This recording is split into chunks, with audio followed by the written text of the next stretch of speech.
Three of the four of us made it. It was nice of you guys to join. Thank you. Appreciate it. Thanks, guys. That's dedication. Unlike some people on this show regularly. Thank you, guys. Bobby Manning, for the second time this season, Bobby Manning has been fired from the Garden Report. Done. Oh, man. Rest in peace to Bobby. It was a good run. It's a good run. But ultimately, all good things come to an end. And he did some things. He did some things. He did some things. He was fine, as we like to say. He was fine. Yeah. He was fine. But it's like, if you don't watch it, some guy named Kornet's just going to come take your job. And that's what happened.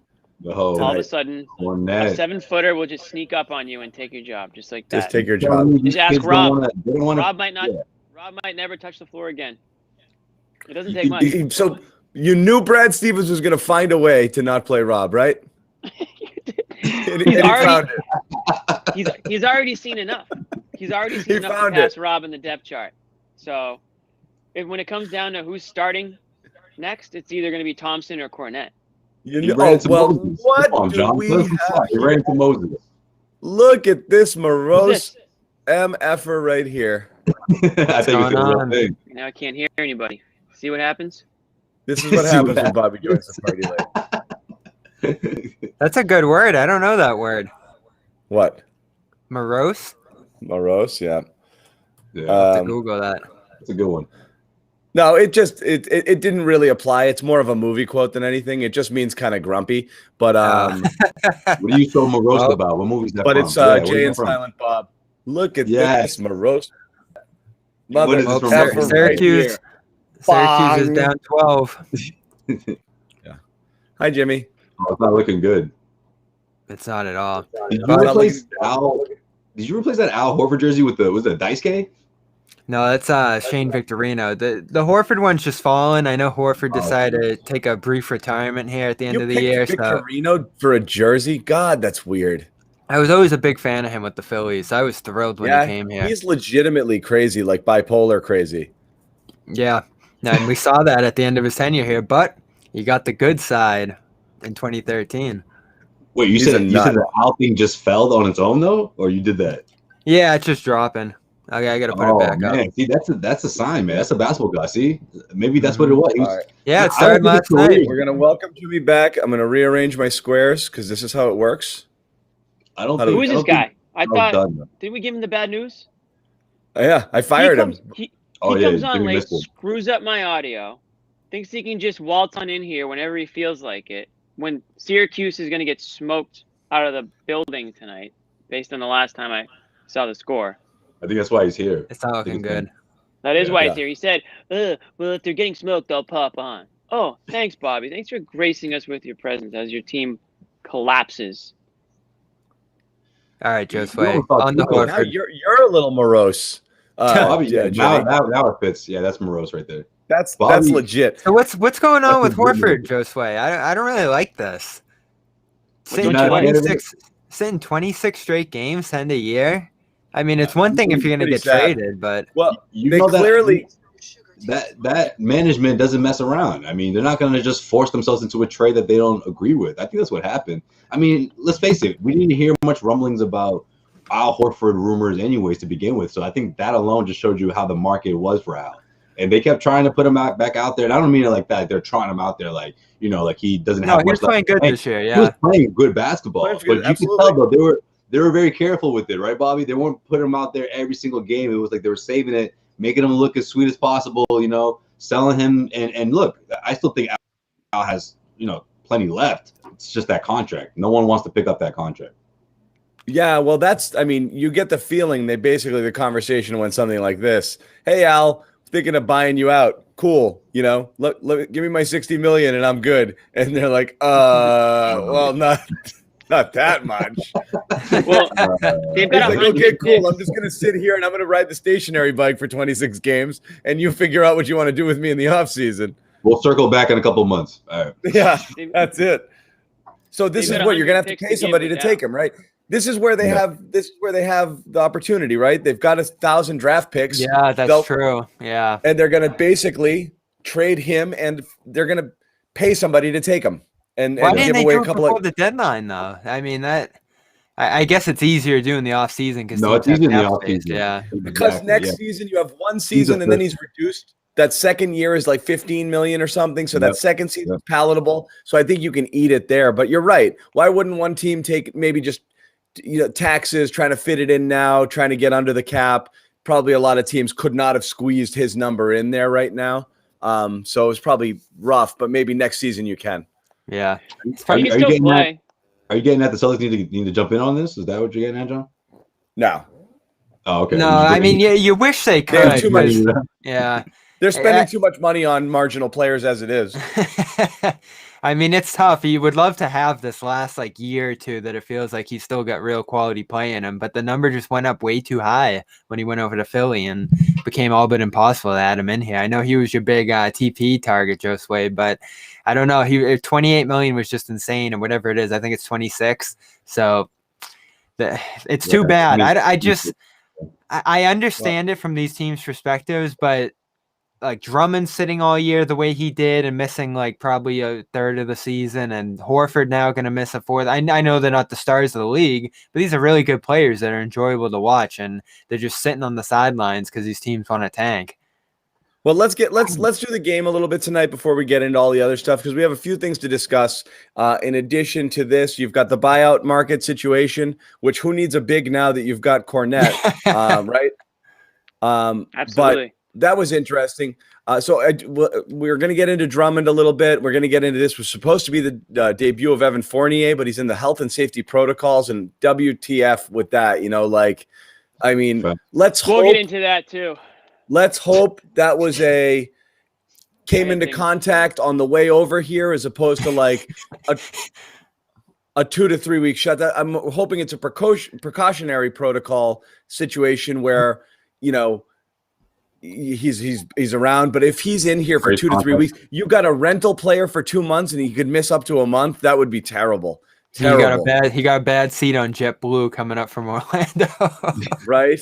Unbelievable. Did Romeo pick him up at the airport?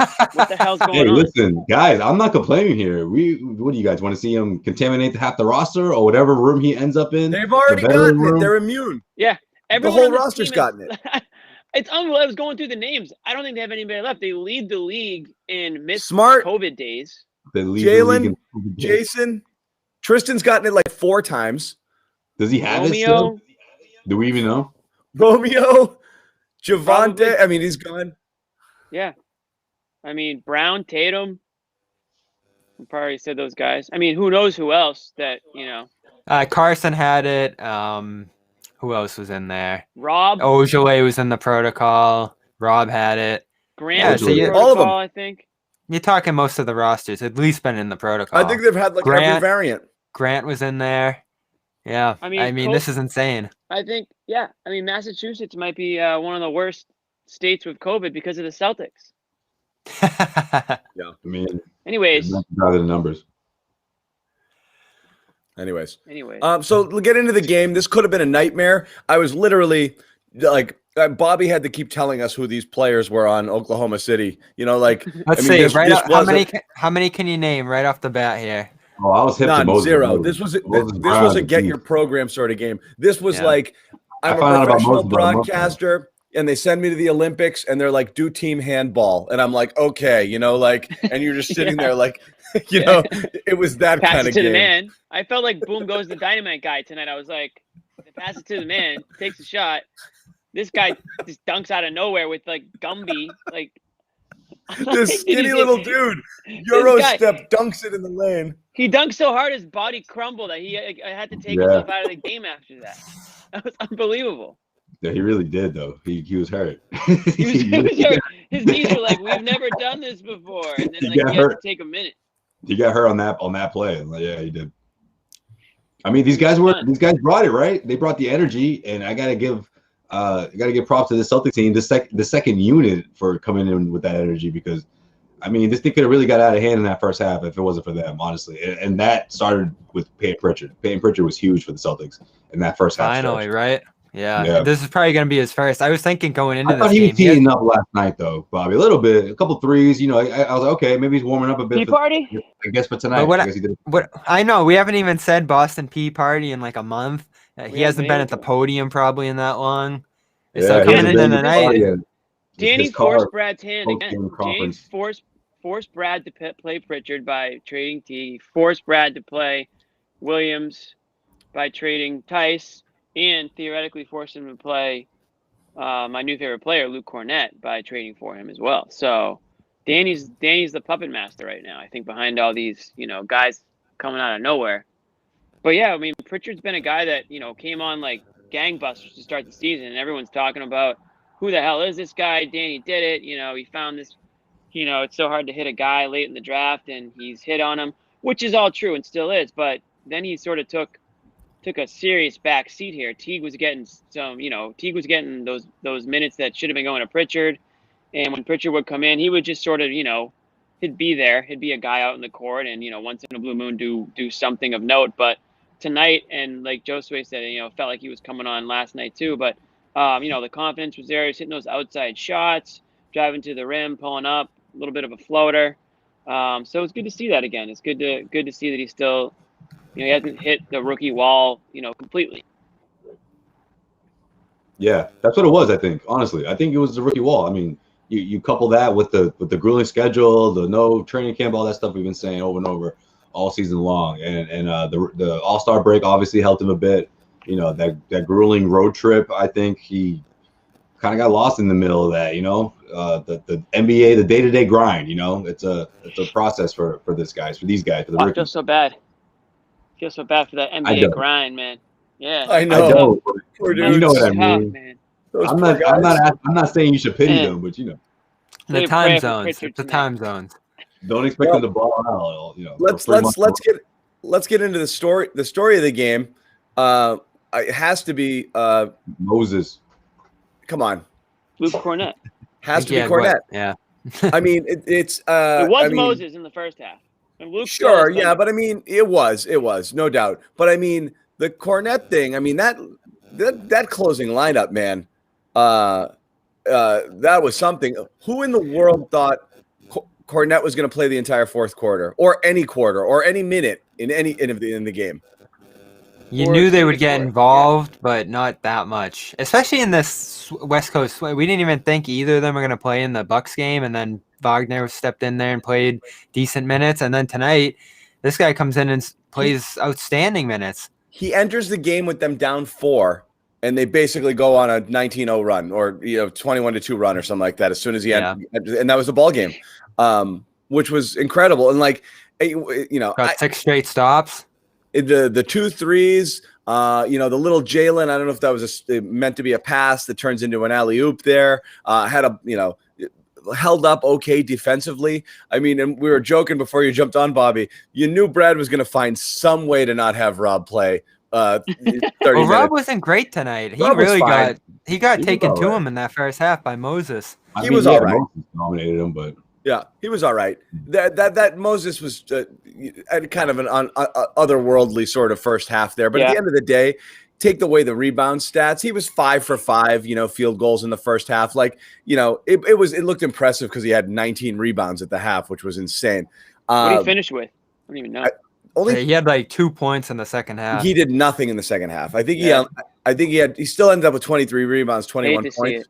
But he was 15 and 19 and ended up with 21 and 23. He went from 17 to 4 scoring wise in that second half. You can make the case that he blew it for them. So you know what? Yeah, Moses, he was awful. You thought you had a good night. You thought you had a career night going. Well, he blew it for them. Come on. He had a couple 5 seconds between the third and the fourth, or 3 seconds, 3 second violations. Yeah. Which that was Brad saying, "Hey, this guy's not getting 19 rebounds by not sitting. He's just sitting there, guys. Right? Yeah. Take a look." I mean, we've seen people do this in the Celtics a lot, especially the guy we were talking about last night, Andre Drummond, right? How many times he had 19, 20 rebounds? So you knew the pace that Moses has been on. I was like, okay, he's probably going to have like 20 boards in this one.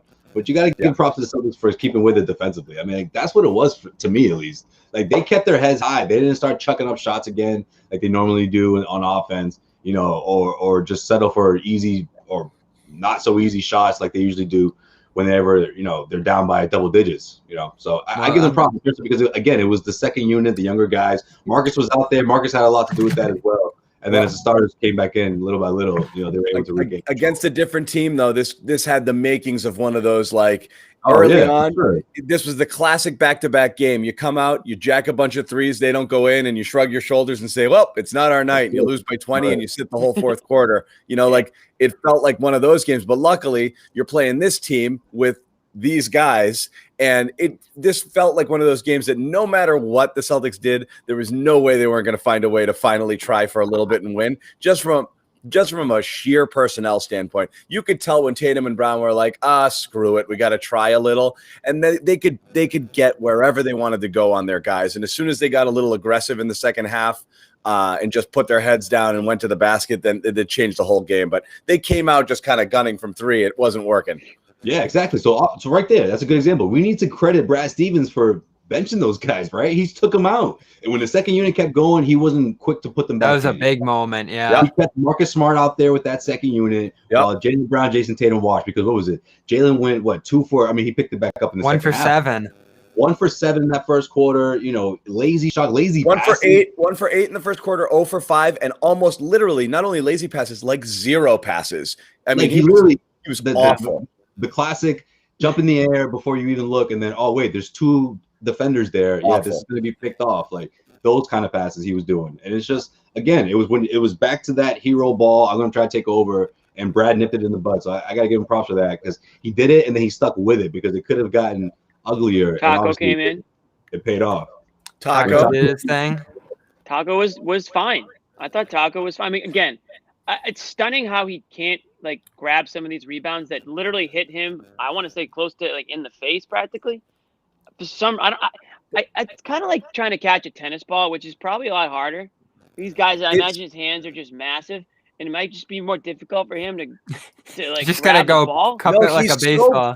He's so big for a thought to get from his brain to whatever part of his body he needs to activate just to make a play. Just takes so long, But he also has to react. It's just like it just shoots down the this nerve long movement, wire, and he's like, grab ball, but it's too late. The other guy's already tapped it up in the air. Right. And he's also a lot closer to the rebound, so the reaction has to be. Yeah, you know what I mean? He's not a 6'5" guard; he's a 7'5" guy, so he's got to be a foot quicker to every reaction. He's got the size advantage and the nerve disadvantage. That's it. No, it is. It's so bad. The way he rebounds or goes about rebounding, it's just like, I can just jump over everyone, right? It's like no, he's getting boxed out by guys literally half his size or damn near close to it. It's just. That's what drives me crazy. You're out there and it's like, can you just box out, grab some boards, He doesn't do it. I read a little something recently, and this has been a topic with the Celtics forever. They're actually a pretty good rebounding team this year. Oh, thank you. And they haven't that doesn't correlate with wins for them. I think they're top 5 in rebounding on both ends of the floor. And we know before this for 15 years, they've been one of the most mediocre rebounding teams in the league, and they're pretty good. So they're showing that around the league, rebounding really hasn't correlated with winning all that much. And tonight was another night where they really got taken to them on the boards, and they still just kind of blew it away. If you're going hard for those offensive rebounds and you're not getting back, you can just lose everything there. The defensive rebounding isn't all that much because a lot of teams just run back. The reason you're here, Swaggy. That's the reason. I don't know if it was the same guy. I don't know if he's the same guy or he's just joking about it. He's joking about yesterday. I can't remember. Yeah. It doesn't translate. Rebounds are useless. It's like it's like the football adage, you got to run the football. No, you friggin' don't. You got to have Patrick Mahomes, you got to throw. Got to be 50-50. Got to be 50-50. Keep the defense guessing. You need to run the ball to win in this league. No, you don't. You need Kevin Durant and James Harden and Kyrie Irving to score 90 points between them. That's what you need to win. You need Luke Kornet. Really. Yeah, you can't be the worst rebounding team in the world like the Rockets were last year, but if you're somewhere in between the best and the worst, you're probably just leveling out with everyone else. Yeah. Right. So that fourth quarter was a difference though in this game. I mean, I didn't even think the Celtics played horrendously in this game. I mean, obviously they were losing to one of the worst teams in the NBA throughout, but that third quarter I thought they played, they started to turn it around a little bit. Tatum got hot. Tatum was hitting some really nice shots in that second half. Some of those 3-pointers were just silky. That's when you're okay, Tatum's he has the ability to really be something special if he can just keep it going in this direction. Like with some of those shots that he hits, you're just like, yeah, like that's a superstar level shot right there. Can I tell you a couple of those? I'll ask you guys each a question. Huh? Did you take your ADHD medicine before the show? Because I can tell you're not paying attention to anything I'm saying. No, I was trying to catch up on the comments here because I've been neglecting them a little bit. I want to ask you guys a quick question. If you have to pick the most shocking stat of the night, what is it for you? I don't know. The most shocking. I mean, do they hit double digits? The most shocking stat of the night: Luke Kornet, 8 points. I don't know. Okay, that's your guess. I have mine, but Bobby, what would you say? It probably is the free throws. I think Josue just threw that out there. They got to the line a little bit. Like you cheaters do. Josue, what is yours? I said the free throw thing. Well, I'm sure they hit double digits, but are you being sarcastic? Nope, here's mine. Ready? Nothing to do with free throws. Hold on. Let me look at one. Let me. Oh, I know what he's gonna go with.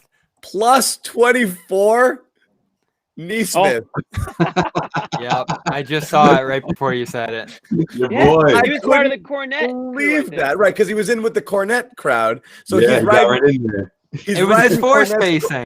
He's riding Kornet's coattails to a plus 24 in 16 minutes. He was so Career bad.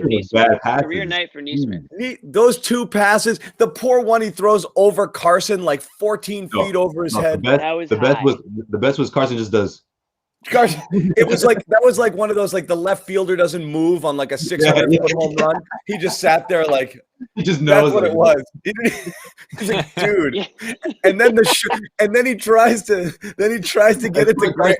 Look too, like really. He tries to get it to Grant in the post, and there was literally nobody there. Like it was a free entry pass, and he just like whips it over. You know, so he was. Listen.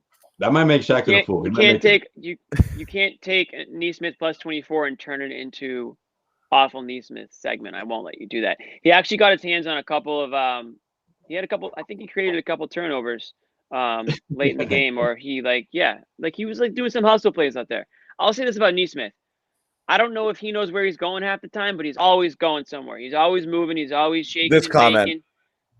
Yeah, literally though. That's how it feels. Like where do you guys want me to go? What should I do? Yesterday, he's like the coach's kid. Just put him in there, run around for 5 minutes, and like, good job, kid. Yeah. How's this, Jayson? Am I supposed to be here? You know, like, no, man, no. Jayson's like, get out. At least he didn't yell at him today like he did last night. Yeah, Neesmith definitely. He's not talking to him, brother. He's still not talking to him. I'm glad they got all these guys involved in this one because ultimately this game just ended up being such a walkthrough in the end that to get Neesmith, Edwards, Pritchard, even the stuff we've talked about with the trade they made, getting all these guys minutes on a regular basis now is going to be part of what they do, and sneaking Tatum and Brown a little more rest.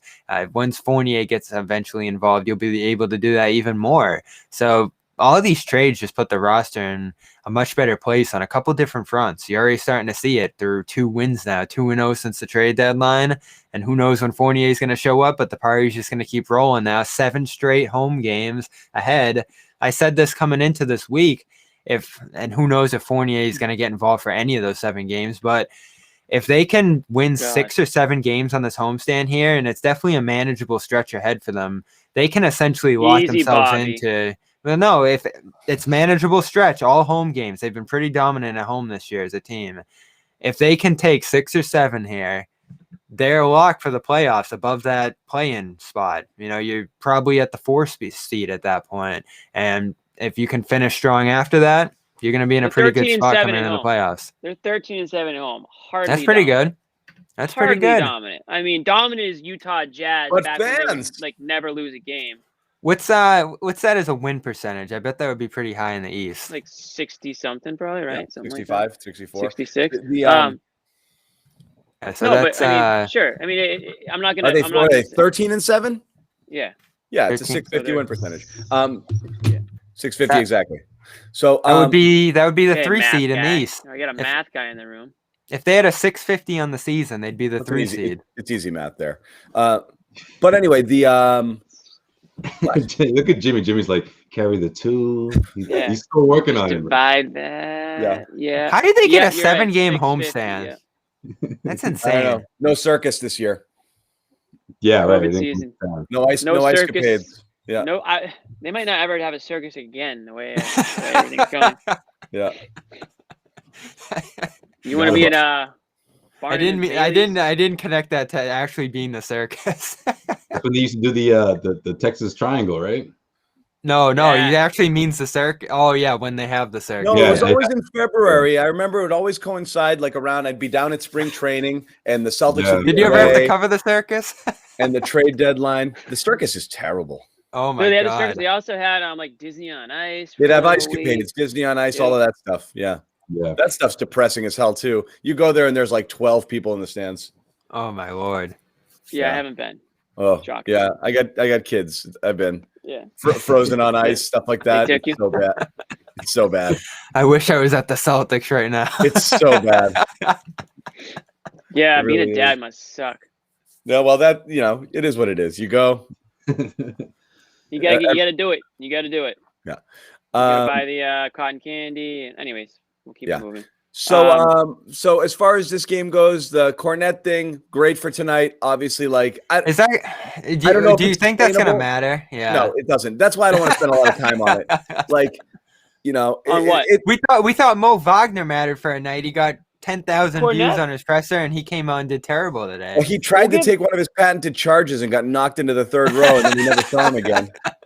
Yeah. Missed a I think bunch of shots. Brad was like, "All right, we got to give Kornet his flowers though, because we might not get plenty. Might not get a ton of He might be His shot gone. looks pretty flat though, huh? I know he drilled a couple, but it's very line drivey. I would Yeah. say flat's probably a good description for Kornet. Just probably Yeah. overall. Yeah. I don't know him well. I don't know him at all. But can we? I mean, first of all, this guy, I don't know what he makes, but I imagine he makes enough where he can pay for a haircut. Is he cutting his own hair? I mean, that is a tough hairdo. I think It's he put all over the bowl- place. he puts the Second of bowl- all, looked like he was. Did he just like? Looked like he was wearing dress socks under those sneakers. I mean, he was wearing like. Am I the only one who thought that he had Well, like ankle socks on? You know that what were else? black. They said he had to drive from Chicago in like his own car. They were like, what- "Oh, meet us up there." Drives like a Camry mostly. No offense, An Uber. but like he just doesn't seem. He Yeah, took he an doesn't seem Uber like that Chicago to He Milwaukee. drives his own Uber. He took fares all the way up. Yeah, he drove an Uber. He actually made a couple bucks on the way. Took him a little bit longer to get here. He had a couple of longer routes. That was unreal. Brad was like, "Yeah, Kornet's driving up, and we'll see when he gets here." It's like Yeah, he the just Bruins packed up the dude. car. Tenorti drove up from like wherever he came from to play in that Washington game so he could fight Tom Wilson. He drove like 12 hours to get into a fight. He drove 12 hours just to kick this dude's ass. That was unbelievable. Unlike Kornet, I can't imagine that's what Kornet would be thinking. Does Kornet play on Sundays? He looks like one of those like good Christian guys. You know what I mean? I don't know if he takes off Sundays. I don't know. So That's what he looks like. I mean, that's Like the a vibe. That's the Chick-fil-A? vibe I get. That's Yeah, the so vibe what get. I don't know that we're gonna get any more out of Kornet or He Wagner. actually did a heat check. We got a Kornet Whoa, heat check. hold tonight. on. Can you believe that? What about Wagner? What Whatever. about him? He sets hard probably- screens. He can get a couple threes Wagner's probably more likely to stay, just because he makes more. Kornet was assumed he was gonna get dumped. Yeah. But For the they're hanging on now because they're going to see where they are with the buyout. So I guess we can talk about it a little bit here. Coming off boy. this game, the Drummond situation report was that it was close to getting. So now it looks like the Knicks apparently are out, and it's really Boston and the Lakers. But Lakers going.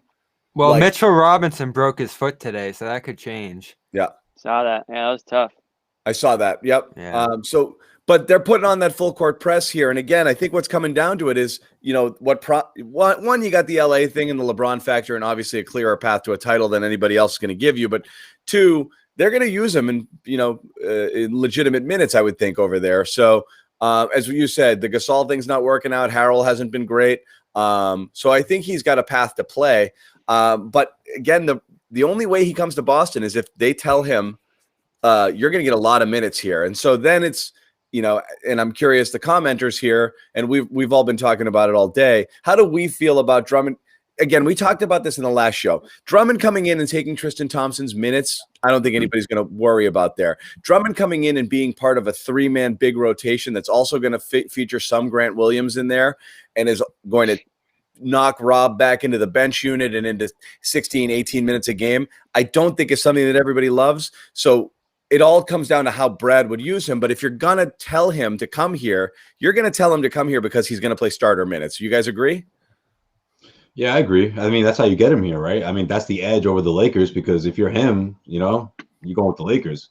I think that's the edge. You get more playing time, more exposure in the Eastern Conference.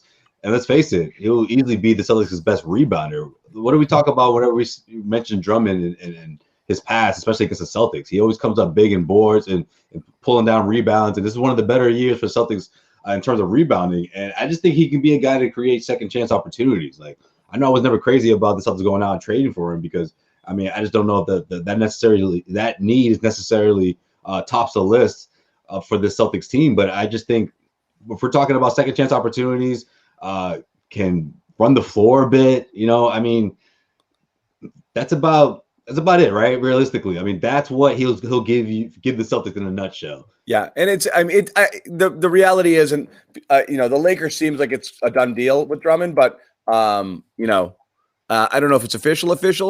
The latest is Woj, the strong front runners, right? That's what we have. Yeah, Woj is the latest. Yeah, there's a lot of people saying it's already done in the chats. It's not. But it looks like it's close. But the thing is, it was really close 4, 5, 6 hours ago, and it felt like it was going to happen any minute, and it hasn't yet. So it's still out there.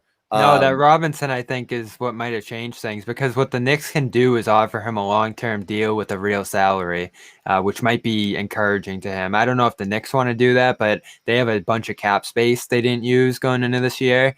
So they were actually a team that could absorb him outright too in a trade. So people thought they might think about that. I wonder if that's going to be it. When I heard he was interested in the Celtics, I got interested because he's a pretty good center, and they need a guy right now. We saw Luke Kornet and Mo Wagner over the past 2 days. Him, by the way, but that's okay. At $28 million, I couldn't. None of us said they were going to trade for him. It was always a buyout. Well, people have been talking about him for years, and I know people in the commenters are saying he's not that great, overrated. But if you bring him in at $1 million on that minimum, that's a guy you want in here. But we had the whole conversation yesterday about would you start him? Would you make all these concessions for him? It's probably not worth it at that point. So as of last night, I was thinking if he comes, I'll be happy. If not, I won't be too bummed. And it looks like he's going to go, and the Celtics are just going to have to figure this out with another guy. I think Gorgui Dieng's out there is a popular name. That's probably a guy who would fit in the Luke Kornet role better than Kornet would be able to night in and night out. So there's other options out there if Drummond doesn't come here. And I don't think he would swing the season by any means. He'd just be a good player to have in here. So if he was willing to come, I'd be more than willing to take him. Yeah, I kind of agree with Bobby. Hate to say it. I have two takes. Basically, it's one of them is this. If he goes to the Celtics, great. He makes them better. He's an unreal rebounder. He's got obviously a presence down low. How old is he, Bobby? 27. 27. We talk about this guy like he's 36 and like on his way out of the league. I feel like that's how people think of Andre Drummond. He's 27 and he's one of the best rebounders in the NBA. Every time he plays the Celtics, he grabs like 20 plus boards. I swear he's got like, not exaggerating, he has like 7 games of 20 or more rebounds against the Celtics in his career. It's just unbelievable. So I don't know why so many people are anti-Drummond the way they are. I understand that he's limited on offense and he can't shoot the ball. He does some ridiculous things sometimes. And sure. There were 2 plays this year. One where he took the ball in isolation from the top of the 3-point line and did like a spinning fadeaway shot at the rim.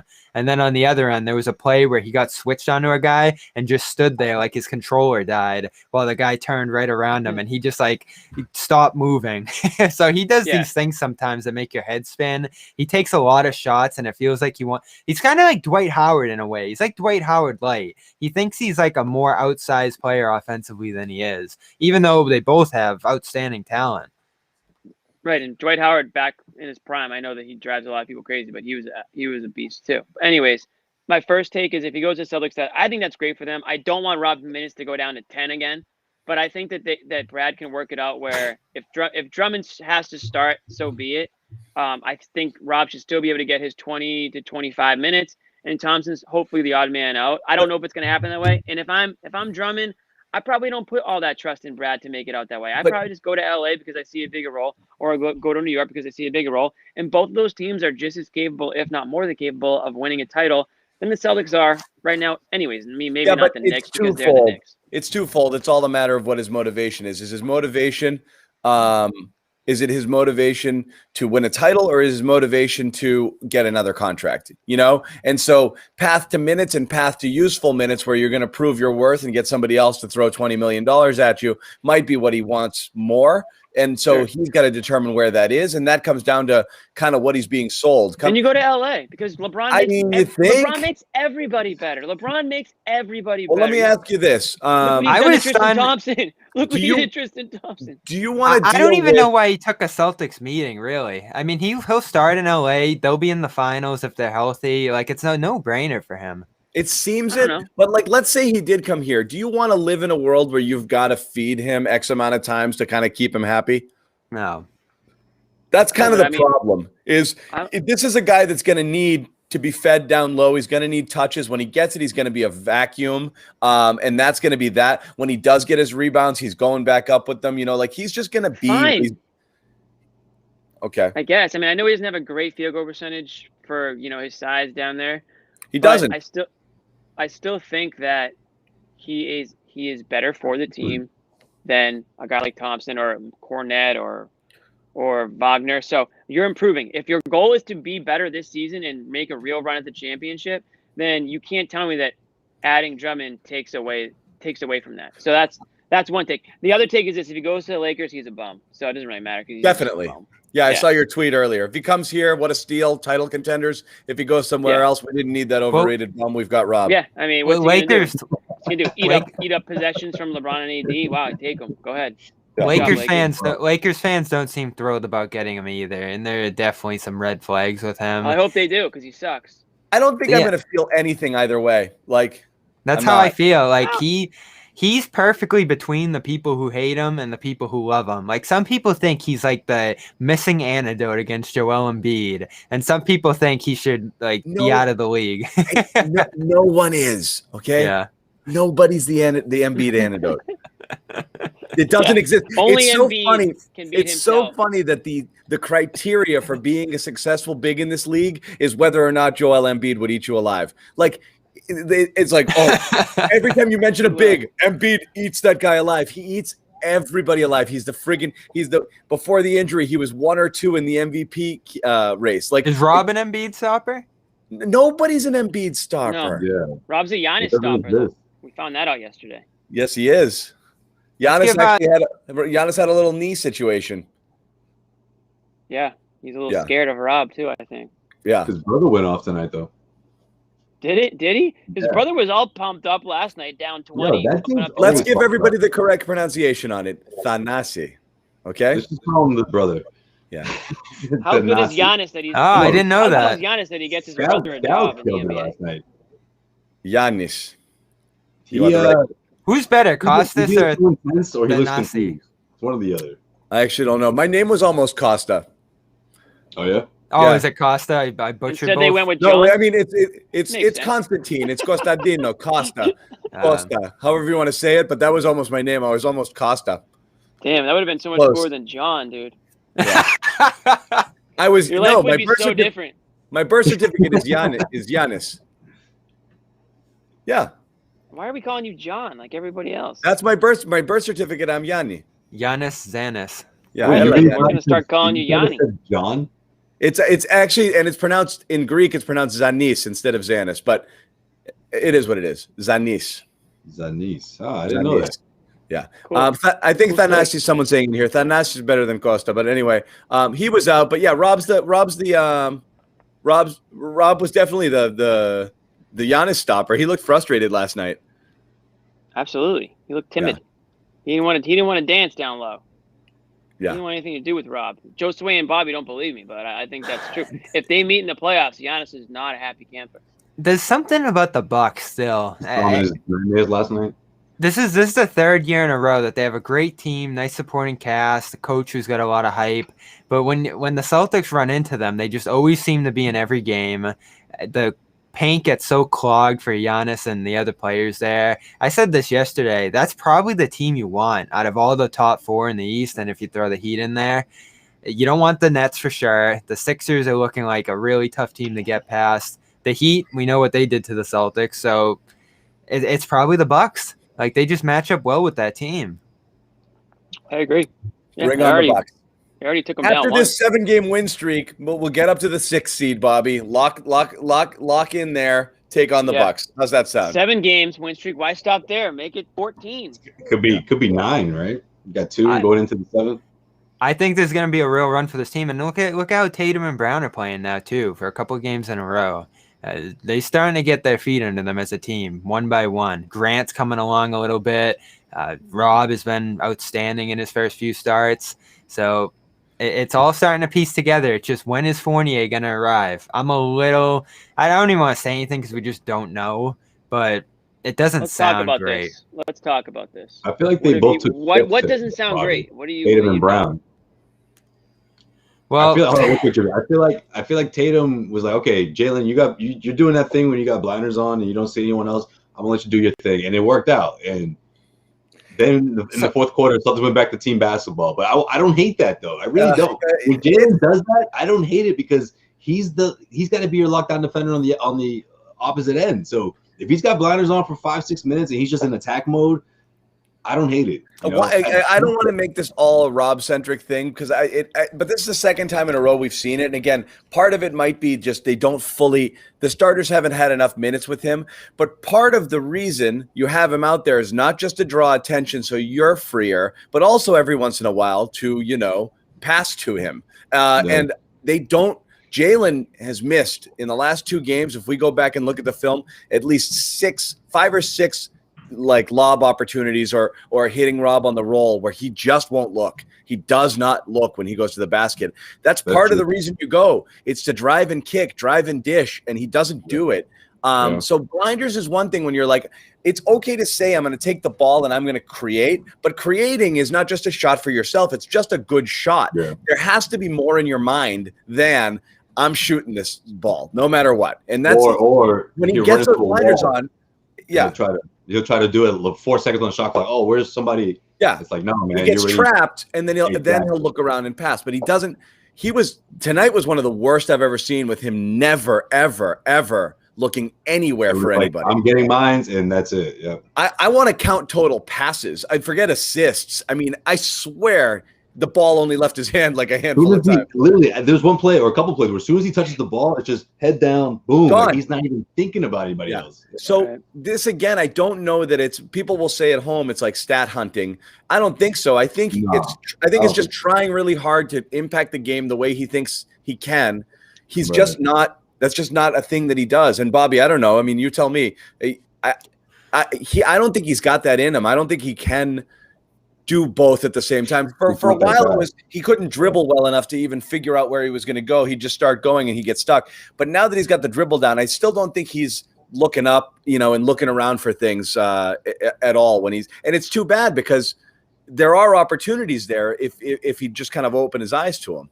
Yeah, he'll usually hit it once or maybe twice a game. But the team as a whole ideologically just doesn't seem to love that play. I don't know if they emphasize spotting up around those screens and rolls more than dumping it off. But we had that stat earlier in the year that the Celtics on the whole only pass to the roll man 5% of the time, which probably has to be among the fewest in the league. And you see it. Like Tice would get his usual bounce passes in the lane into baskets a few times a game from Kemba. Kemba's not a lob guy. He's usually throwing those low passes. And then JB and Tatum are looking for their shot around those screens. But you know what they're missing with Rob is Rob's hands are so good. You actually can bounce pass it to him in the lane as well. You don't just have to lob. Yeah. He can catch it. But Kemba's out tonight. Yeah. Right, but like Tristan, for example, he just can't get up enough for a roll to throw it up to him, so that's pointless. But also, almost every single pass down low to him, he doesn't have the hands to collect it in traffic and then go up strong or go up without getting challenged or blocked. Whereas Rob absolutely can. So you can get it to him so many different ways. I don't think they fully realize that. I think one, they're not looking for it, and two, they think it's only a lob. And I think you can. He needs to touch the ball a little bit more there for that threat to be real because look, you had last game where it was all the defense was sucking in and it created space for people. But if everyone realizes these guys are never going to pass to him anyway, you're going to stop paying attention to them. So you have to start. You've got to find a way to get the ball in there. He had 0 in that first half against Milwaukee, didn't he? Yeah. So it's true. No, but 0 points? I think he had 0 points in that first half. Maybe he had a couple free throws. I forget. But yeah, I mean, he had a weird stat line where he had everything else. Yeah. So the tricky thing is this team wants to shoot more threes, and they should be. We've talked about this. They got to generate more versus long twos. Yeah. So it's understandable that they're going to be shooting a ton out of those screen and roll opportunities from 3 on pull-ups. That's what got them to the East Finals last year, just those basic plays where they were so deadly on. The tricky thing is if you lean into those, you're going to have halves like the first half tonight where they just couldn't land absolutely anything. Like, I think they were 18% deep into the second quarter on 3. So that's where you want to diversify things a little bit if something's not working. And Rob is a lob guy, even as a catch and possess guy, if he can start to form that out a little more, just gives you an outlet. I just don't think the Celtics like those plays all that much. I mean, didn't Brad say, like, the kind of big we want to play with or the style and something like that? He was talking about a skill. So this is I was gonna play this comment, but we can just paraphrase. The couple of comments the last few days about Rob. I don't know why he's saying it, but the comment you're referencing, Brad said he's not the type of big we're used to, who's a little bit more skilled and can shoot. So again, he's focusing on what Rob can't do instead of what he can do. And again, it's that weird like. I know what a big is, or I know what I need it to be, and Rob's not that, and it's never been that, and that's why Rob's trying to have that pick and pop. Yeah, he wouldn't commit to him as being the best big on the team. He's like the best one we have right now, obviously. Because he's the Tice guy, obviously. And Kornet went off too. And then pregame again today, he says, "Well, I don't expect him to score much on that first unit," and it's like he would if you worked him into the offense, but like. Right. But even if he doesn't, who cares? Yeah, but he's basically saying like Jaylen and Jayson are just going to shoot because I have no control over these guys because they do what they do. So Rob's not going to get a lot of touches. Like, I mean, you absolutely can do it. But again, I don't know if part of it is I don't want to be told what I didn't do with Rob during the season. So stop talking about him. I'm not giving full credit because that's going to be an admission of me not having seen it. That there were solutions right before my eyes and I refuse to acknowledge it. I don't know if part of it's downplaying it because they wanted to just shut up about it because Drummond is coming. I don't know if he's doing the Belichick thing where he doesn't want to give him a big head. That's a good point, yeah. So I don't know what the impetus is, but he's so slow to praise Rob. And it's just, you just wonder, like, why can't you just say, like, yeah, he's friggin' been amazing for us, he does so many things. He's evolving. He's going to be a star. Like, he just won't do it. I don't get it either. I feel like we've asked this question so many different times after games and like after weird quotes that have to do with Rob and like how like he's so quick to point out like why Rob might not start or why he might not play as many minutes or why he's not, getting the consistent, time that other players might. But yeah, I guess it's just something that we need to accept at least for this season because you're right. He's like refuses to acknowledge that Rob can change the game, but here's the thing that's weird. It's like we're not saying play Rob so that he can score a bunch of points. We're saying play Rob because he makes the players around him better. He doesn't need to do that by scoring. He just needs to do it by being himself. Kemba Walker needs to do it by scoring, not Rob. Rob needs to go in there and be exactly who he's been all season off the bench, which isn't this like scoring machine off the bench either. I mean.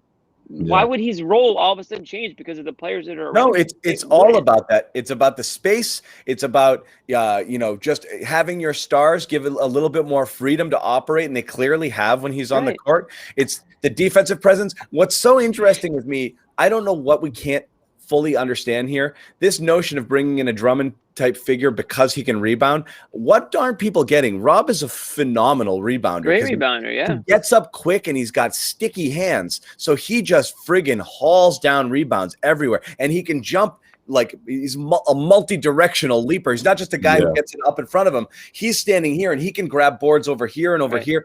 He can do a lot. So his per 36 rebounding average is like 18 or 9. It's ridiculous. So That's not a concern. That's not a concern at all, right? Well, that's why there's a lot of people who are okay without the Celtics getting Drummond. I think because of Rob. It's not because of anybody else. I mean, if you didn't have Rob, people would be begging for Drummond to come here, and Drummond would probably have the promise of 35 minutes a game if he didn't have Rob in his team. That being said, he played 26 minutes tonight. Honestly, that's the most I think you'll see him play, like roughly like every game. He's not going to just tick up to 30, 35 minutes a game. So there's still a lot of minutes to be had out there by another center, another player. So, I mean, not to get back into the Drummond talk again, but it's not bad to have two guys that can rebound like that. Yeah, Josue, you were trying to get in there. No, I was just going to say, I think a lot of the time also the same people who aren't crazy about Drummond, I mean, the people who aren't crazy about Tristan Thompson are the same ones saying, bring in Drummond. Upgrade that position with Drummond. If you have to bench Thompson, then so be it. He'll be your, in case of for an emergency, if someone gets hurt, you plug him in. And I'm not necessarily against that. Like, I think when you think about Drummond, it's rebounding because we've seen it happen to the Celtics so many times. And if you can grab someone through the buyout market who's going to give you that edge in rebounding and give you more opportunities, it may take a little minute, a chunk of minutes away from Robert Williams and what he's doing right now. But in the overall big picture, it could be a big difference down the stretch. Look, the Celtics need to start. They're already doing it, right? They're taking more threes. They're pushing the ball more. Everyone sort of got the green light as long as you get back on defense. And I think that someone like Drummond can create, more opportunities for the offense, second chance opportunities, jumpstart the fast break if he's able to clean the glass the same way he's able to do at TD Garden as a visitor. So I think all of that, the Celtics are taking all that into consideration. And they're just trying to catapult this offense as best they can because let's face it, I mean, the effort that we've seen the last two nights has been great, but is this the defense we're going to see every single night? I mean, we're not 100% sure. So I think offensively with his rebounding, it could really help the Celtics overall for sure. Yep. Yeah. Upgrade Thompson. That's the way I look at it. You can upgrade Thompson. Can we just do a quick moment of silence for Bobby's Syracuse Orange, who just took an L? Yeah, they just bowed out. Bob, anything you want to say quickly? We'll give you 5 seconds to talk about Syracuse. John, cue the Boys to Men. Q's Cam. Hard to say goodbye. Go, Q's Cam. 5. It was a good run. 3. There was a path to the 2, Final Four, which is tough. 1. Very well said. Well said. Yeah. Okay. Look how sad he looks. Look how sad he looks full screen. Well, it just I was regret watching doing it. that. Now I'm sad. I was watching it while we were on the full screen, and they were within 8 or 9 for like 11 straight minutes, and then Houston just blew the doors off in the final 9. So it was sad to watch. But anyway, it's Rob, tough when it's a real likable guy like Boeheim takes a loss like that. Really likable guy that everyone can sort of rally around. But anyways, Buddy is true in that sense. Yeah, Buddy, do you want Buddy on the Celtics? No, because that means Jim Boeheim. All right. So Rob, I see everyone going crazy in the comments, and you guys are talking about minutes and stuff like that. I just don't know what people want. He's starting. He's playing 30 minutes. Now it's got to be what, 40, 48. I want everyone to say they were wrong. Mm-hmm. For thinking he would melt playing with the starters and they couldn't handle 25 to 30 minutes a game, and that they aren't better on the floor. That of the 3 bigs that they had, I mean, wasn't he was one of the guys who got benched to open this game, wasn't he? Of the 3 bigs that they had, he was clearly the most impactful and should have been leading the charge. That's all I want. We're not trying to make him into anything he wasn't. They had 2 other mediocre bigs on the team that we tried too hard to explain why Tristan Thompson deserved minutes. Yeah, but there's this notion that no one else should play. And Tice is okay, and for some reason the guy who obviously was the most talented player of the 3, we were trying to explain why he should be playing more for 40 games. That's all we're trying to do. It was crazy. Yeah, but this is where it was so easy to explain. It's like us arguing for 45 games that Jayson Tatum is good. Like the argument should have been put to bed so early, yet we just kept having it. Yeah, his effect out on the floor is real, but I don't think him as an individual player is swinging games on his own production. Like, he's making it easier for other guys, as you've said. He's a really good fit for some of the talents that are out on the floor, and he's protecting the rim, which was a ginormous need on the team. Yeah. But it just gets taken so far, and I think this is why Brad pushes back on it to where, like, no one else can play, no one else can close games. I mean, Luke Kornet closed the game well for them at center tonight, and everyone's freaking out because Brad apparently found a way to get away from him. Good minutes too. Of course, every once in a while, different things are going to happen. That's the unit that got hot, so he's stuck with them. Absolutely. If you think that's ever going to happen again, it's not. I'll start preparing you guys for this too. They're probably not going to extend him this offseason. They'll have the chance to, and they probably won't. They'll probably take this right up till free agency in 2 years. See how he develops, see how consistent he can become, and if he is a starting center for this team. Just because they think as an organization, I think this is where Danny and Brad actually do come in the line here. They have 4 centers. Any one of them could close a game on any given night. Who's hot? Who's the best matchup? Who do they feel best about? Who? Any of them. The Celtics have 4 centers? Yeah, name them right now. They have 4 bodies that are in contention to close a game. Yeah, who? Luke Kornet just closed the game over Rob. Oh my God! All right, I'm out. Oh, there it is. All right, y'all. It just happened. A couple nights, couple days. Yo, Joe, yeah, I'll see you, bro. I'm I'm gonna head take here. I'm gonna head up, bro. All right, it's good seeing you guys. Appreciate y'all. Thank you, everybody, coming in. It just happened. I'm just saying exactly what happened. Now, Bobby, come on. No, but I mean, Tice has closed games. Mo Wagner against the Bucks played the late minutes. Mo Wagner. Oh man, you're Half trying. the commenters are about to leave. I'm going. I think Brad is controlling Bobby's brain somehow. He's tapped in. No, I'm just explaining how they look at it. I'm not saying With Kornet all and due Wagner. respect, I'm not high on all due Kornet and respect. Wagner, and I'm not saying that they're going to be closing games, but you don't think there's going to be some games where Thompson's going to be closing? I think very unlikely. I think you will have a 0 big lineup occasionally when Fournier plays to close games, where you could potentially, like I said, have someone like Grant out there for shooting. Yeah. I think it's very unlikely. Smart, Brown, Tatum, Fournier, I think it's very unlikely that Tristan would ever close a game over Rob under any circumstances, because he's never going to bring you anything you need late in a late game situation. Even when you had the 3 big rotation, Rob was closing lots of them. So Rob's going to close almost every game, but you might play a little offense, defense, switcheroo if there's free throws or something and swap out. But no way is Kornet or Wagner. I'm not saying they're going to. I'm just late game rotations. I'm just saying that's what happened tonight. And if Drummond came in here, all of a sudden you'd be sending this 3-ways, and that's something we agreed with coming into tonight. It was the contentious point on Drummond. If they play Philly round 1, who do you think's going to get more minutes between Thompson and Rob? What?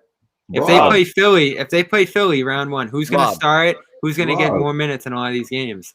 I don't know. I mean, honestly, trying to figure out how Brad's going to play the centers is an impossible task. That's what I'm trying to explain. I'm not saying this is right or wrong. I'm just, Who is and who should might be 2 completely different answers, but I can guarantee you that it won't be Kornet and it won't be Von Wagner. I'm not saying it's going to be. I'm saying they did it the last 2 nights. Jimmy, you did that on purpose. It won't be Von Wagner. No, but I mean, I don't know how Kornet. This just became a tornado saying like I think Kornet should close games. I'm saying that the Celtics look at the center position and say, if we have 3 guys who bring different skill sets here, depending on how the game's going, we're going to use one of them. And they don't view Rob. I don't think they view Rob. Ainge might because of the deadline decision he made. Not with the 3 guys on the floor tonight. It just so happened Kornet came in to spell Rob in the 4th. The entire unit got hot. Brad rode them. That's all that happened tonight, because there was no reason to switch it at that point. It was just going well. That's one of the situations you run into. I'm saying that it's never going to happen again, because once Tristan is activated, he's not going to rotate in that situation. You're just never going to happen. Kornet can stretch it. Obviously, Tristan can't that in that way. But to your point, John. Yeah, I mean, you're gonna get 2 guys back in Thompson. You're gonna get 3 guys: Kemba Walker, Thompson, Fournier, I mean, it's a numbers game at some point. You're not going to get minutes for these guys that are coming in He right threw now. Taco in the first half again. Yeah, you get. Yeah, I mean, what if guys that are what if they like, get down by like 13 in a playoff game? And they're gonna put Kornet then they're going to lose Wagner that. Probably in there. going to lose that series. Then. No. But I don't think it plays into them like. They're not. They're going to play small ball lineups with their multiple. Yeah, wings. you're going to see a lot more Grant. Yeah, you might see Grant. Like I said, you're going to see Grant in there with the 3 wings and to create spacing and shooting. All I'm trying to explain. He did it in the postseason even. One thing I'll agree with. You'll have Marcus Smart playing the 4, in some of these. Yeah, lines, this is. I mean, we're pretty much saying the same thing. They have different skill sets, and they're going to use different guys in there depending on what's going on. They don't view Rob as like Joel Embiid compared to Dwight and Tony Bradley on the Sixers. It's 3 equal guys. Rob probably has more leeway than the other 2 that are here. But it's not as big of a gap as Joel and Dwight Bobby, Howard, for example. I don't think they value this question. Go ahead, Jimmy. I just don't think they value the center position as much as that's they value all I'm trying to say. Well, yeah, Bobby, all season long you were calling us a bunch of boomers and wanting 1980s era centers, and you're sitting here lobbying for Tristan Thompson and Andre Drummond to get minutes. I just want as many guys as options as you can get in here. These aren't the guys you want to be on the floor really ever, especially if you have guys, you just don't need it on this team. You don't want it on this team. Yeah. No, you don't want Rob to be struggling in the first half and have to go in a different direction, but it might. And I told you guys this Rob starting experience is going to kind of go up and down. It was fantastic from the opening minutes in Milwaukee. You do realize with not Rob starting at center, the team was 21-23. Could you possibly be more up and down than that? Like, why is Rob held? Yeah, but Rob was not the reason they won the night. But I'm saying they have to go undefeated with Rob at center in order for him to maintain. No, I'm not going off record or anything like that. Even if they lost to the Bucks yesterday, I would have looked at that game and said Rob was fantastic. Win or lose tonight, I didn't think he was as good. What I'm saying, he wasn't. What I'm saying is to all the players. Every player on the team has had a hand in a sub 500 record up to this point, and we're not talking about their inconsistencies and their struggles, and that includes Jaylen and Jayson and stars on this team, and nobody's sitting here having a conversation about, I don't know if it's sustainable to keep Jaylen Brown in the starting rotation because they're under 500 right now, so it's ridiculous. Like, what is it? What is the standard of Rob Williams that he has to play to near perfection to justify his minutes? It's insane. It's kind of a different situation at the center position. Like, it's more interchangeable. They don't ask those guys to do as much. So if one guy's struggling, they can just call in another guy. And if it's similar production or a little bit better on any given night, the way they play, that's just how it goes here. And if you want that to change, if you want the center to become a more like consequential part of how the Celtics do things, you're going to have to fire Brad because he's just never going to change on that front. No, what you do is you let the guy who impacts the game in every way you need it to be impacted do that, and then let. So you're gonna force shots to Rob? No, you're gonna force the issue to him. You're freeing everyone else up to be. Let's all say it together. The best version of themselves. Classic Brad quote right there. It's the best version of themselves. That's what Rob does. He makes them better because they can be more free and they can be themselves. They'll only be better when they start to acknowledge his presence on the court and get him. I'm not saying force feed Rob. I'm saying the type of style you want to play with these players. You want some big clunky center in there you got to throw it to in the post. I don't want that at all. No, I'd rather have Drummond on the roster than Kornet.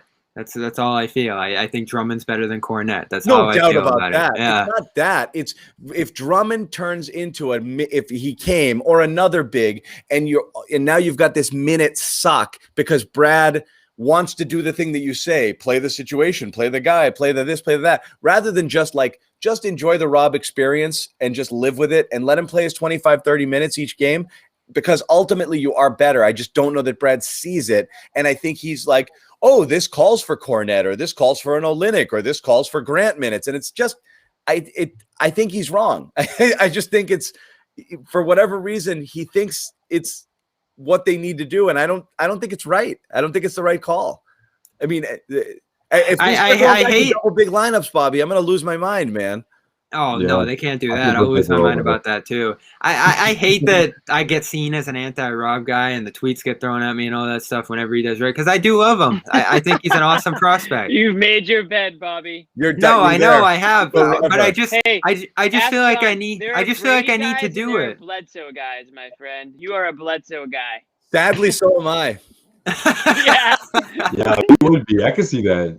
No, in 2001, I was at that time, set that if Bledsoe was healthy, he should get his job back. And when Brady got knocked out of that game and Bledsoe came in and they won the playoff game against Pittsburgh, I absolutely wanted Bledsoe to start in the Super Bowl, and I was certain they won. That's right. That debate started back up because of that. Yeah, yes, and I was certain they won in spite of Brady, not because of him. That is a crazy one. So. There were a lot of people in that camp. A lot of people. No, Bledsoe is a real one. Shout out to Bledsoe because Bledsoe's a real one, dude. That was a tough quarterback, man. I'm owning that one. I love Drew. He used to obviously he got hurt. The way he got hurt, man, he career nearly ended right there. Like that was. If you lived it the way, like my age there too, is you had that one spike where they went to the Super Bowl and that was a great really suffered. Yeah, in the 80s, but then that drought, you talk about suffering, a couple of 1-win seasons, that was dark. So Drew Bledsoe was a freaking angel sent from up above to save us. He was the man. He was the man. He was a baby. Yeah, he brought the franchise back to respectability. So it was hard to not love Drew, and he was a good soldier about it. So he was the best. He'll never be remembered for what he truly was to the franchise, which was super important. But at the time, I thought Brady was a jag. He's a little dink and dunk guy. He wasn't super impressive. Right. Yeah. You know, he was that. Bledsoe could take the hits. He could take the even that year. I mean, that year he wasn't even great. Yeah. He was average as a quarterback, but they were Bobby, winning around him. The heat off you. If you're the anti-Rob guy for the rest of your life, I was the anti-Tom Brady guy. That's worse. Okay. Yeah, and hopefully Rob's career path doesn't take the same trajectory as Brady, so you can live your life unlike you don't have to be like Steve Bartman or something like that. Yeah, I'll keep my Cam Newton thoughts to myself to save myself even more in the chat. Yeah. But that's fine. People are throwing it out there. What do you guys think? Let's say, okay, let's be real. Drummond probably goes to the Lakers. What do you think of Olynyk? I'm hearing. I checked in with to get bought out because it's not right now. Yeah, so I checked in with Rocket Circles, and Fertitta doesn't buy guys out, I guess. So it's just not going to happen. Like, I'm barring a surprise, he's just not going to pay a guy to leave the team. Interesting. What do I think of Kelly Olynyk? I think he didn't do enough to get Durant here to Boston. That's what I think. Failure. Lasting impression. You won't let him live that down. Huh? Was it the tie-dye T-shirt? Do you think it was? Was that? I swear, Olynyk had a more negative impact to that negotiation than Brady had positive. Come on, I don't know how you do not show up with that homely looking dude there and be like, "Come hang out with us." They should have absolutely said no to allowing him into that negotiation. That's a hot take. Embarrassing. It is. That reduced their chances by at least 10%. Guaranteed. Made him look more small time. Made him look small time. Small time. Yeah, exactly. Well, what was going to be the starting line? It's like taking him to D'Angelo's, No, it's like. You had clam chowder from D'Angelo's? It's delicious, guys. I will say, forget the Olynyk thing. The nicest place, like right off the store. Check it out, man! Friggin' number 9 pocket. It's awesome. There are NBA people that said, why did the Celtics bring Tom Brady for a Celtics pitch? Like it felt kind of weird. Because he's a huge Brady guy. I know, but it had nothing to do with the Celtics. It had to do with being in New England, being Go through the other guys, being a legend in the city. Go through the other guys. Demarcus, Gorgui, or Olynyk doesn't seem like no to Demarcus. Yeah. Demarcus has just been sitting around with no interest for a reason. Dieng, Gorgui. He was good. I love the name. He was good for him. He was good. Let's go with him. Yeah, but he's been awful for 2 years. I don't know if he's just fallen off a cliff at this point. No, Bobby. I mean, this is the buyout market. We're in, Yeah, I was just gonna say, like, guess what? He's an They're old all school off dude. the cliff. He's an old school dude. You know, He these shoots the bigs that have three. no shot whatsoever. They're not quick on their feet, lateral movement. That's it. You know, you end up teamless at the end of the day. You know, a lot of these bigs, their careers are cut short because of this. I'd give Dieng a flyer because he's probably better than Kornet. You think he's better than Wagner or Kornet? Probably. You keep Wagner though. You keep Wagner. Yeah. Yeah, I agree with that. Wagner's like the hustle guy right now. Yeah, exactly. You just throw him in when you need some energy or whatever. You're down by a ton. You can shoot. You know what I like the most about him? I know it's only been 2 games, but the way he was running into to create screens, I'm like, that's the kind of energy we haven't seen all year. Well, Thompson does it a little bit. Shout out to your boy Bobby. I give Thompson that, but you don't see a lot of guys just that emphasis on creating hard screens and running into them. And right. You want to. No, with this roster spot, you want a guy who's actually going to play, if you can find it. And Olynyk would probably play a little bit. Dieng would probably play in certain situations. Sexpants would not. Cousins would not. And who's the other one? Somebody brought up Poirier as a. I did, yeah. Oh my God! Well, he's up there. That's his government name. That's funny. How dare you, dude? Sexpants. How dare you? Why is it all the? It's a great nickname. Too bad they're not allowed to bring back Jeff Teague. That's a tricky little rule. Yeah. Yeah, that's too bad. So what happened there? What happened to the Gary Payton rule? Is that what it was? Remember Gary Payton? Yeah, you can't take the guy back after. Yeah, that's dirty. Otto Porter. Otto Porter's one who got me intrigued, but the Magic are keeping him. It sounds like. Yeah, I thought that would have been an interesting one. Yeah, he fit a need pretty badly. Yeah. Again, they probably. That was up for discussion. I'm like, Orlando, don't you guys need bodies right now? Like, I was surprised. I know he's a little older, but you know, he's definitely a rotation player for those guys. The reason I love Drummond is because he wasn't going to be the last guy on the roster. He was actually going to join the middle of the roster from the last spot, which I think would be a creative way to improve the team. But yeah, you're not if it's really the 15th man, it's not going to matter who it is. Whoever you get is going into locker room 2. That's no doubt. Yeah, immediately. And at some point, you probably just keep Kornet. Like it's a locker room 2 guy, and you're if you're sitting here debating whether or not he supplants a Kornet guy, like it's probably not worth doing it. You know, hey, is Kyle Korver a free agent? I don't know, probably. For all of you guys watching, I don't think so. Locker room 2 in the TD Garden is like a closet. It is tough.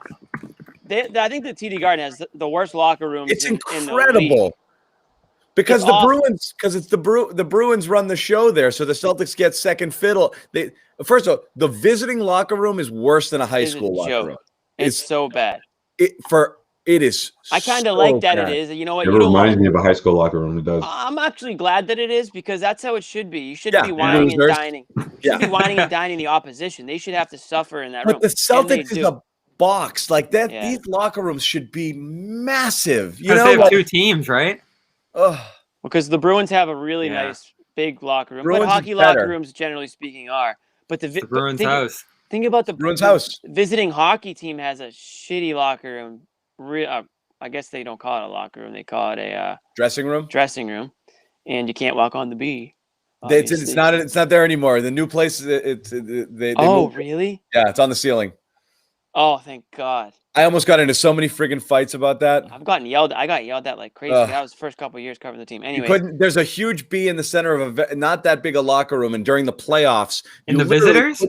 You literally couldn't get Bruins. from one place to another, and there was 4 guys whose job it was just to tell you not to step on the B. It's literally the only reason they were employed. Like they're just guys from like Southie and Charlestown. They just say, "Why don't you guys stand on and hey, don't step on the B, kid." Hey, get the fuck off! I'm like, what?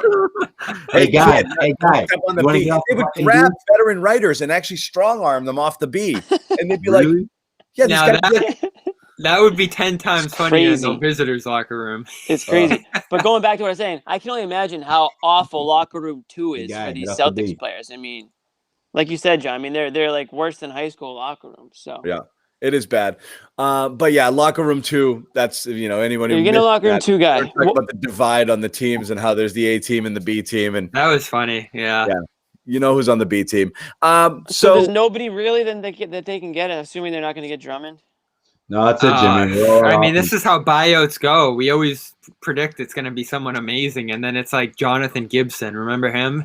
We've had some awful buyout guys. I mean, was Crawford a buyout? Buyout and awful are synonymous. There's a reason guys get bought Crawford a buyout? No, they traded for him at the Troy deadline. Murphy. Remember that one? Oh, yeah, that worked out. Yeah, I mean, just think about what a buyout is. I know. The other team hates the guy so much they're giving him money to leave. Like, obviously, they're not huge, high-impact guys, you know? And that's why when I heard Drummond, I got really excited. Be an awesome team to get a good buyout guy, like the Celtics in 2008 when they got Cassell and PJ Brown. I mean, those guys weren't superstars, but they did exactly what you wanted them to do when they came in. And, the Celtics just aren't in that position this year. They're not going to get the most coveted buyout guys or guys that are going to fit the role perfectly. They're not just the Lakers. That's what the Lakers are. And they're not the Lakers. They're not the Lakers. Guys like that, they go to the Lakers. They go, in those or years. The Nets. LaMarcus Aldridge today. The Celtics, the Michael Finleys, the Troy Murphys. They just clung on to try to win a title. They're going to go to the top teams. Yeah, that's true. Yeah, that's why I got so excited about Drummond, because you usually don't get a guy that good in the buyout market. Thoughts on LaMarcus? What about what Bobby said though? What about Kyle Korver? What if they pull up to his place to pull what they did to PJ Brown in New Orleans and try to convince him to come along? Jaylen could call him. Jaylen could talk to him a little bit. Yeah, if he's fresh and in shape, that could be interesting. He's a guy that was always in shape. He would have unreal off seasons, come in ready to go. I don't know what he's up to now, but I'm surprised he's not on a team. I think Jaylen can make that phone call, make it happen. They work together. They're a lot of stuff they're doing. Again, you'd probably rather have another wing than 4 bigs, right? I would. Yeah, for sure. That's the whole point. If what you're bringing in now is going to just be, like you said, bench fodder, back of the bus sort of stuff, competing with Wagner and Kornet for a roster spot here, there's no point. So you're right. I'd rather bring in another wing or somebody else, or just somebody who only can. Somebody to bury Neesmith and just shoot. Probably a little bit more. Probably. Guys. I'm telling you, whether it's like 45 or 53s, 40 to 53s, like that's can we Kyle Korver, sign me up. Can we talk about a specialist that brings something you don't have? Absolutely. Exactly. Or adds depth at a place that you need it. But you'll be mad he boxed Neesmith. An exact void. I don't care about Neesmith. Look, my Neesmith point, I think it's, again, I don't want to make it over and over and over again. Yeah, we got you. We want to see him play to see if he can.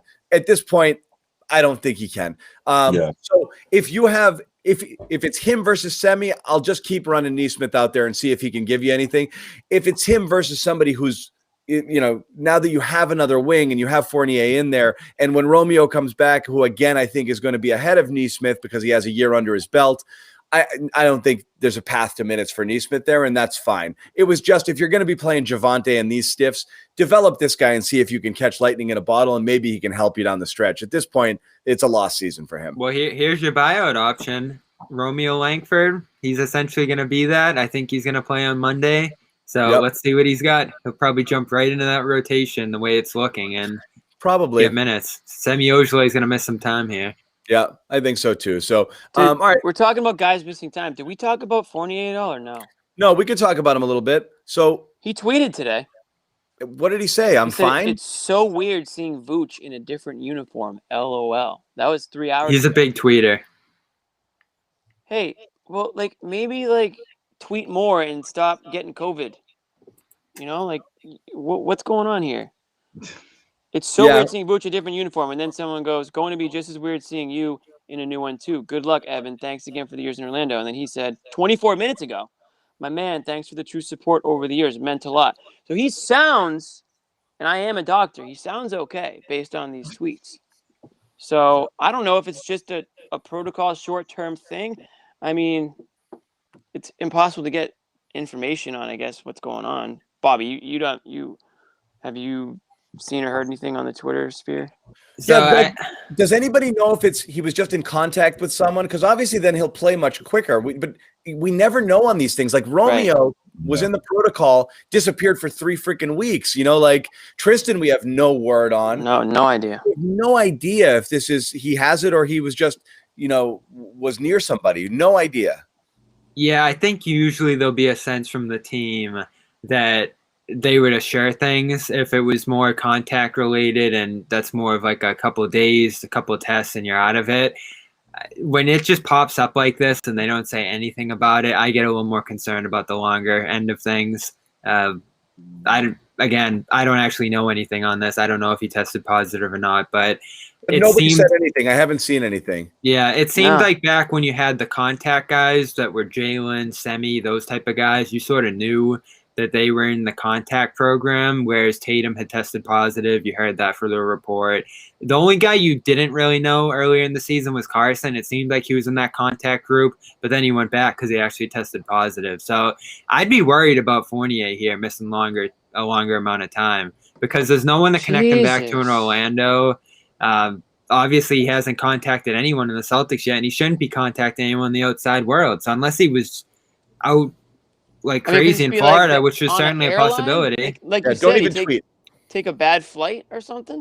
Like no, I doubt that's what it was. He should be flying private. He should be the only one in the damn plane.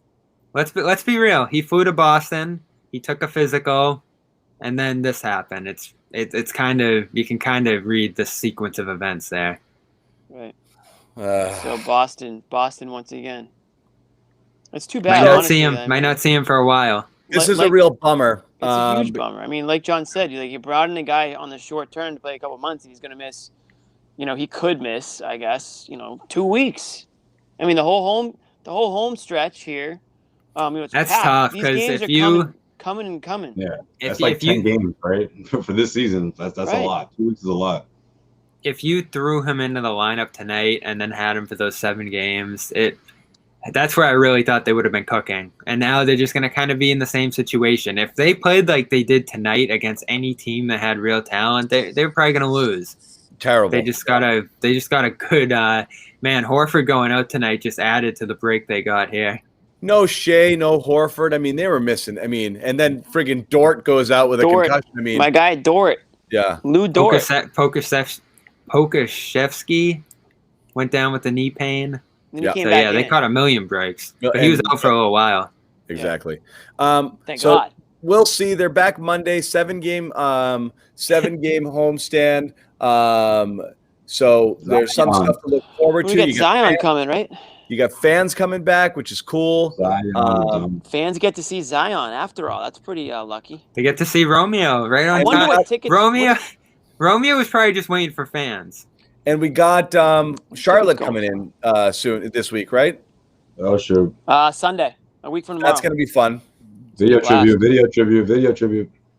Yeah. That's going to be fun. Right. So you got fans for that? Yeah, that'll be interesting. They're going to do it, right? Is he going to get Is he going to get cheered or booed? Probably booed, right? Well, there's only going to be 2,000 fans in the stadium. They're going to throw cheese at him. Yeah. You hear it, though. I mean, going from 0 to 2,000, you hear the difference. Head to the Wellesley Cheese shop, stock up, bring it to the Garden. This is kind of surprising. I thought tickets would be going for a lot more, but you can actually get balcony seats for the Zion game for $90 on StubHub right now. Jimmy, you got to get in there and start Pritchard's Corner or whatever you want to call it. Pritchard's Perch. Pritchard's Perch. Balcony corner. I mean, months later, he remembered. Yeah. All right. So we're out of gas. It's late. So we're going to wrap it up, but we'll be back for Monday's game. And then we've got a ton of them coming up. So you'll see us again. Any breaking news? It's very possible we pop up. If you haven't already, subscribe to our YouTube channels. And you get notified when we go live. Should they buy out? If they get Drummond, we'll pop up. We'll talk about it tomorrow. Any other big moves? But otherwise, look for us again on Monday. Check out our YouTube channel for all of our press conferences and other videos that are going to be coming out. I got a new column out on the website. Bobby Manning. Yep. Okay. On Evan Fournier. The Celtics Danny did the right thing by getting Fournier for the Celtics and why it's going to help. So read Bobby Manning, clnsmedia.com, Josue Pavon, heavy.com, and CLNS Media. Also, tomorrow, 12:20, joining Christian Arcane on 98.5 The Sports Hub. 95. Oh, So it's not hell too yeah. early, guys. Little Sunday servers, not too early. So 12:20. Yeah, check it out. Can we call in and heckle you a little bit or what? You guys look. You suggested that last time, and I was worried. So don't. No. Well, don't heckle Josue, but all of you guys in the chat, there's still over 1,000 of you here. Check it out. Josue's on the radio tomorrow. Yeah, it's in about 12 hours, so you should be awake for that. Yeah. Get your beauty rest. Come on in. Yeah. Ask Josue a couple brain busters. We'll be ready. We love it. Arcane's a Celtics guy. Yeah. There's plenty to talk about. What happened, boss? You're there. You're there. You're still there. You're there. We're good. Anyway, good night, everybody. We will see you guys on Monday.